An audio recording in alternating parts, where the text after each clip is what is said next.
আমি একটি রাজনৈতিক দলকে চিনি, আপনারা রাজনৈতিক দলটিকে ইতিমধ্যে চেনা শুরু করেছেন। রাষ্ট্র সংস্কার, এই রাজনৈতিক দলটি যখন যাত্রা শুরু করে তখন অনেকেই খুব একটা পাত্তা দিতেন না, বা এরা কি করবে এরকম একটা বিষয়। এবং আওয়ামী লীগের শাসন আমলে তাদের বেশ কিছু নেতাকর্মী তারা গ্রেফতার হন এবং মৃত্যুবরণ করেন।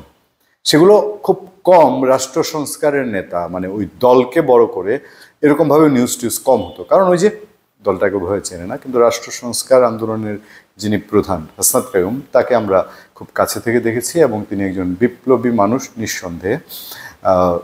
আমি আসলে হাসনাত কাইয়ুমের ব্যাকগ্রাউন্ড দিতে এখানে বসিনি, আমি বসেছি ভিন্ন একটা জিনিস নিয়ে। সে মানুষটি আপোষহীনভাবেই আওয়ামী লীগ সরকারের বিরুদ্ধে তিনি আন্দোলন করে গেছেন। সেই আন্দোলন করা মানুষটি বর্তমান সরকার, অন্তর্বর্তী সরকারকেও সমর্থন দিয়েছেন। তাদের বিভিন্ন কর্মসূচিতে তিনি ঐকমত্য করার ব্যাপারে তিনি একমত আছেন, সেভাবে চলছেন। কিন্তু তার সেই রাষ্ট্র সংস্কারের আপনার একটি প্রোগ্রাম রংপুরে, সেই প্রোগ্রামটি এই জাতীয় ঐকমত্য সংক্রান্ত। সেই প্রোগ্রামে একজন বিশ্ববিদ্যালয়ের শিক্ষক, তাকে ইঙ্গিত করে বৈষম্যবিরোধী ছাত্র আন্দোলনের নেতারা সেই প্রোগ্রামটি ছেড়ে চলে যান। তবে যাকে ছেড়ে চলে গেছেন তিনি বলছেন তিনি বৈষম্যবিরোধী আন্দোলনে সক্রিয় পুরোপুরি সমর্থন দিয়েছেন।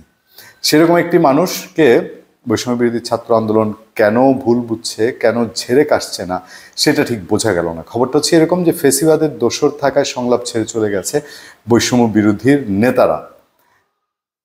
রংপুরে রাষ্ট্র সংস্কার আন্দোলনের সংলাপে আওয়ামী লীগের দোসররা অংশ নিয়েছে অভিযোগ তুলে সংলাপ বয়কট করে অনুষ্ঠান স্থল ত্যাগ করেছেন রংপুর বৈষম্যবিরোধী ছাত্র আন্দোলনের নেতৃবৃন্দ। শনিবার দুপুরে রংপুর নগরীর একটি হোটেলে টেকসই সংস্কারের একমাত্র পথ রাজনৈতিক সমঝোতা শীর্ষক সংলাপ চলাকালে এই ঘটনা ঘটে। ঘটনাটি বর্ণনা দেওয়া হয়েছে, কোথায় কিভাবে হয়েছে না হয়েছে, কারা কারা এটি আয়োজন করেছিল, রাষ্ট্র সংস্কার অনুষ্ঠানে কারা সেখানে অংশ নিয়েছিল, সে জায়গায় বলা হচ্ছে সংলাপ শুরুর পরপরই বৈষম্যবিরোধী ছাত্র আন্দোলনের রংপুর মহানগর আহ্বায়ক ইমতিয়াজ আহমেদ ইমতি সংলাপ অনুষ্ঠানে ফেসিবাদ বিরোধী আওয়ামী লীগের কয়েকজন দোসর সবাই উপস্থিত থাকার অভিযোগ এনে সভাস্থল ত্যাগ করে চলে যান। এ সময় একজন বিশ্ববিদ্যালয়ের শিক্ষক, ওই বৈষম্য বিরোধীরা যখন চলে আসছে তখন বিশ্ববিদ্যালয়ের একজন শিক্ষক, রংপুর রোকেয়া বিশ্ববিদ্যালয়ের শিক্ষক, তিনি সভাস্থল থেকে চলে যান। তো এটা সবারই চোখে পড়ে। তারপর বৈষম্য বিরোধীদের সঙ্গে যোগাযোগ করলে তারা বলছে তারা কারোর নাম বলবে না। এটা আপনার বৈষম্য বিরোধীরা তো স্পষ্টবাদী, এখন ফেসিবাদের দোসর যদি কাউকে অভিযোগ করে সরাসরি বলে, এবং ফেসিবাদের দোসরের বিরুদ্ধে মোটামুটি আনুষ্ঠানিক অভিযোগ শুরু হয়েছে। সেই ক্ষেত্রে তারা নাম বলেননি, বৈষম্য বিরোধী মুখপাত্র তারা এটা প্রকাশ করেনি।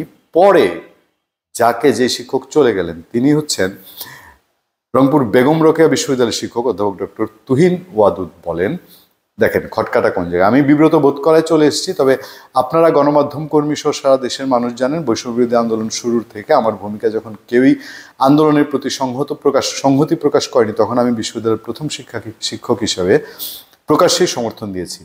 রংপুর জুলাই থেকে 5 আগস্ট পর্যন্ত প্রতিটি আন্দোলনের সম্মুখ সারিতে ছিলাম। ইভেন তিনি বলছেন যে বেগম রোকেয়া বিশ্ববিদ্যালয়ের শিক্ষার্থী শহীদ আবু সাইদ গুলিবিদ্ধ হয়ে রংপুর মেডিকেল কলেজে ভর্তি থাকা অবস্থায় তিনি 9 ঘন্টা সেইখানে ছিলেন। ওই সময় বিভিন্ন ভিডিও আছে। এছাড়াও শহীদ আবু সাইদ হত্যা মামলায় তিনি অন্যতম সাক্ষী। এরপরও যারা এসব কথা বলে তাদের বিষয়ে আমার বলার কি থাকতে পারে? সত্যিকার অর্থে যিনি এরকম ত্যাগ করেছেন তাকে যদি এখন ইঙ্গিত করা হয় যে তিনি বৈষম্য বিরোধী না, তিনি ফেসিবাদের দোসর, তাহলে এইভাবে গুড়িতে টানলে পরে এবং এইভাবে মানুষকে পেছনে লাগলে পরে জাতীয় ঐকমত্যটা হবে কিসের ভিত্তিতে?